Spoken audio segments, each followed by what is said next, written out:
Well, and we're going to move on into the Big Ten now. We've got the Big Ten. We're going to look at Ohio State. At the end of this, we're going to spread it out to the rest of the Power Fives. And Brandon, this Ohio team, the big thing about it, if you're watching this on YouTube, you can see we're going to look at the offensive woes. And the thing I look at is it comes down to one guy. The field general of the offense, the quarterback, J.T. Barrett, 1 touchdown in the last 2 games. 1 touchdown. He had 1 touchdown in the loss to Penn State, 0 touchdowns in the win against Northwestern. And this is a guy who came out against Bowling Green, 6 touchdowns. Against Oklahoma and Rutgers, 4 touchdowns apiece. Since that Rutgers game, in 4 games since, he has thrown only 3 touchdowns. That is a problem. Of course, now Wisconsin, Indiana, he did run for 3, so that kind of evens it out, but especially these last 2, 1 touchdown.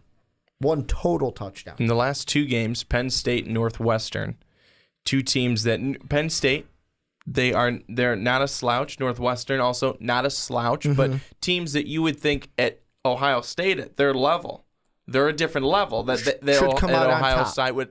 State would come out on top, and come out on top by, couple of scores. Come out on top.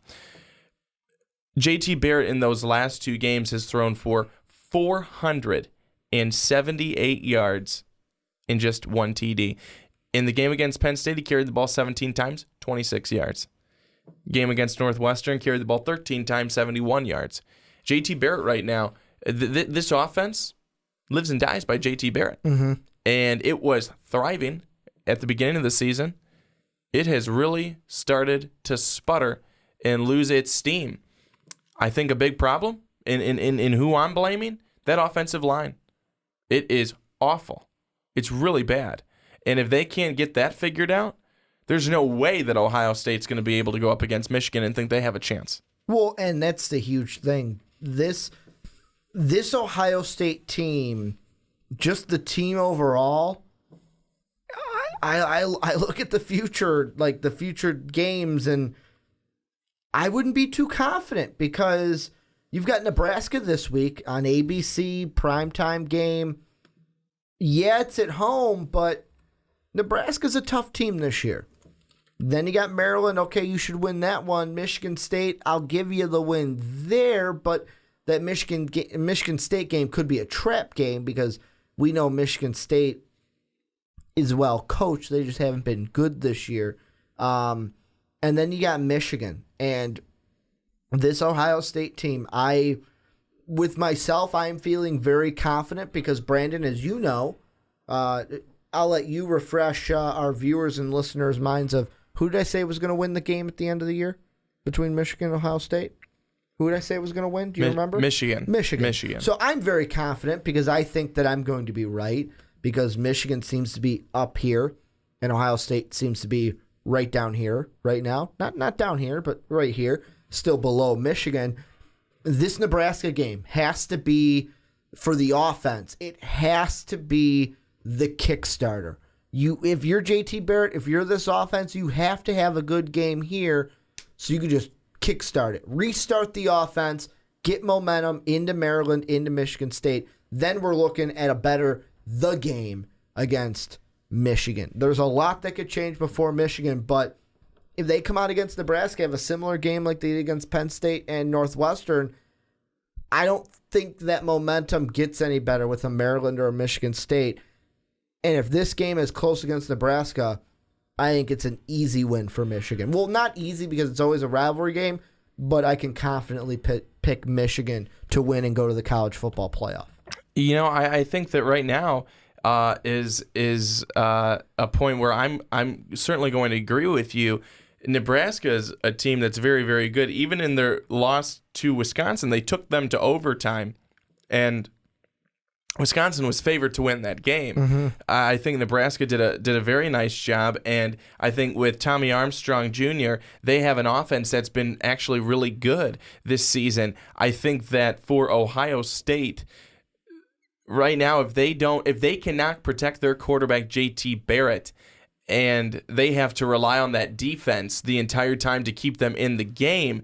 Ohio State's defense is good, but I don't know if they can keep them in the game without Barrett being able to be successful in the game, without him being able to spread the field, move the ball down the field, and them having to rely solely on a running game against a Nebraska team that I think would be good, being able to try and stop the run there. But I think that it's going to be a very, very exciting game come this weekend with Ohio State and Nebraska. I think that this outcome, again, like you said, this outcome affects so much of what's going to happen in that game against Michigan and how it could be going in, because if Ohio State loses this weekend, they already have loss number 2. It's locked up for Michigan and the Wolverines. Well, it's locked up in the sense if you lose to Nebraska, well, this could go for Maryland and Michigan State as well, but we're all thinking that Nebraska is most likely going to be that second loss. If you lose to Nebraska, it's exactly like you said. You could beat Michigan, and Michigan most likely would still go on because they would only have one loss. Now, that would create kind of a death scenario for the Big Ten when it comes to the college football playoff, because then you'd have a few teams with that one loss trying to get in, and we would really need to see what the committee is going to go with their criteria for this year, because it seems to change each and every year. But I'm looking right here on ESPN. I mean, of course, like Ohio State fans, you might not see this as a huge loss because he's only a sophomore. He's only just recently been seeing some more playing time, but their kick returner and wide receiver, Ferris Campbell, high ankle sprain. He ain't playing this week. He was the one that got injured blocking for Curtis Samuel this past week. And although Urban Meyer did say it's much better than we thought, he ain't going to be playing for this one. And this is a guy who, like I said, he's not your number one threat on the outside, but he's a sophomore that's been getting a little bit more touches, a little bit more time. And, I mean, he's a guy that has caught 10 passes for 96 yards, where, I mean, it's just the development with him. He's not going to be there. You lose another weapon on this offense. And the one thing that this Nebraska team is known for, there's a reason why they call their defense the Black Shirts. You don't get a cool name unless you're really fucking good. That's the rules of college football. That's the rules of college sports. You don't get a nickname unless you're good. Yeah, I think that for Ohio State, I saw that injury as well, and I didn't see that as being that big of a factor. Again, with him only catching 10 for 96 yards. But I think that for Ohio State, they need to get back to what they had been doing before the last batch of games. Points per game, 42.6. Where's that? Just got to get in the end zone. Where's that? They need to be able to get in the end zone. But what we saw certainly in that Penn State game, and I didn't get to really catch much of the game against Northwestern this weekend, but in that Penn State game, there was no time. There was no time, and they're going, our viewers are going, Brandon's going back to it yet again. There's no time for JT Barrett. I don't know what has happened, where he just doesn't have time anymore. And I think that it's really something that is really affecting him and this team, because they're not 42.6 points per game good right now. Well, and there were a few plays. The only reason why I know this, and I'm gonna be honest with you guys, while throwing an MVP co-guy, I'm gonna call him a co-guy, under the bus, is during that Saturday, watching the Cubs. I'm a huge Cub fan. Want to see him in the World Series. I was at Dave's house, so every time there was a commercial break, we switched over to a game, and this was one of the games that got switched over to. So I saw a little bit of it, even though I would have liked to watch the Fox broadcast within its entirety. And there were some where Northwestern, did chase JT Barrett a little bit. They did get some pressure on him. And Brandon, it could go into the offensive line woes that you talked about, but the one thing I look at is JT Barrett then needs to just go, hey, you know what? I'm going to kill you with my legs then. I'm going to do a little bit more with my legs. And that doesn't mean necessarily running for big gains, but using your legs to get open. And he is a guy that he can do that. And maybe this is something where it's like, okay, if this is how the offensive line's going to be, this is how I need to adapt for this. The one thing I was going to go back to is you go back to that Wisconsin game. What won them the game? Was it their offense or their defense? It was their defense. On that last kind of offensive or overtime play, getting the pressure on Hornibrook and forcing the, I can't remember if it was a turnover or downs, it was a turnover, one of the two, getting that pressure on Hornibrook so that he couldn't throw the ball into the end zone. He couldn't get a clean look into the end zone. And is this going to be the offense needs to pick it up or the defense needs to carry it? For the Buckeyes, one of them needs to happen, but if I am a Buckeye fan right now, I am not confident because you guys are on a downcline. The word that I made up here on MVP, you're on a downcline, while Michigan State is on, I'm going to make up another word, they're on the upcline. That's the reverse to the downcline. Thanks. I didn't know. I didn't know that's how it worked. Well, right now, Ohio State is favored to win in this one. 86% chance. Is that only because that Nebraska's coming off a loss, you think? Coming off that loss to Wisconsin, so you're thinking, well, if Ohio State beat Wisconsin, Nebraska lost to Wisconsin, then Ohio State should be able to beat Nebraska, right?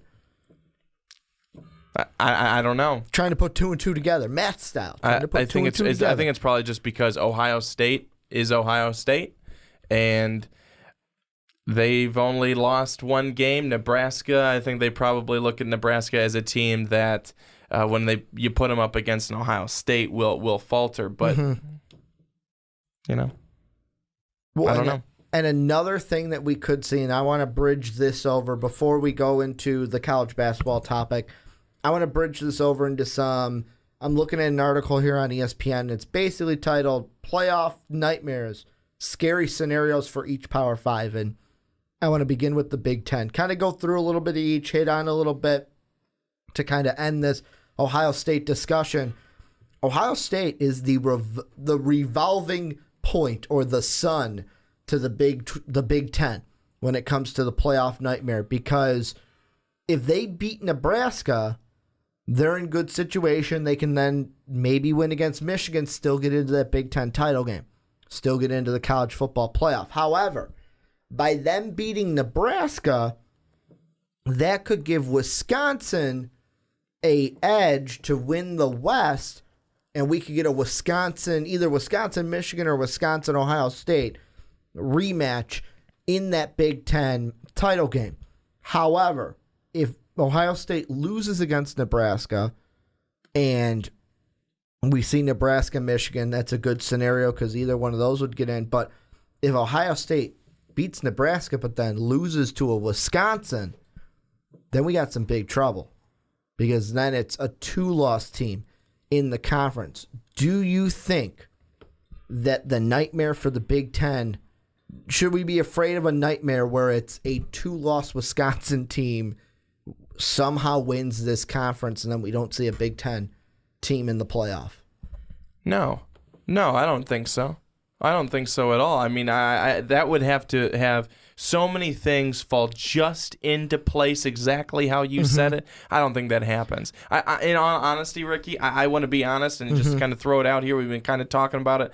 Yep. Here, Michigan walks away with this. They walk away with this unscathed. So you think that Ohio State game is just going to be a Michigan win, which I would love because I picked Michigan. Yes, I do. But because Michigan's defense is so overpowering. I mean, they're good. Yes. Then let's move on. SEC. Yes. This revolves around 2 games. Alabama LSU, Iron Bowl, Alabama Auburn. I brought up Auburn last week at the end of the Primetime podcast. They're a team that could go on a run and possibly get into the SEC title game. They do that. Anything's possible. Alabama's a team, I'm going to compare them similarly to Michigan. Like you said with Michigan, there's no doubt that they don't walk away with the Big Ten. There's no way. I read this nightmare and I go, yeah, I mean, LSU, the LSUs that we're used to seeing, maybe they beat Alabama. Auburn, the Iron Bowl, anything can happen in a rivalry game, but this Alabama team's looked good. They've looked consistently, on a consistent basis, have looked better than last year. I think that like this whole nightmare about Alabama maybe losing to LSU, maybe losing to Auburn, don't be afraid. Alabama going to walk right into the college football playoff as number one. Well, here's what I think is that Alabama has not run into a team that can stop the run. They may have been able to limit Jalen Hurts when he's passing the football, but he says, all right, I'll just run for 140 and 3 touchdowns. Or hand it to Bo. I mean, I think that it's been very, very... It's been very nice for Alabama because they have really had their way on the ground this season. I think that the way that you look at this Alabama team and the way that you looked at it last year, I think you can look at it and say, wow, are they better this year? Are they better this year than last year? I think you definitely can look at them and say, yes, I think they are.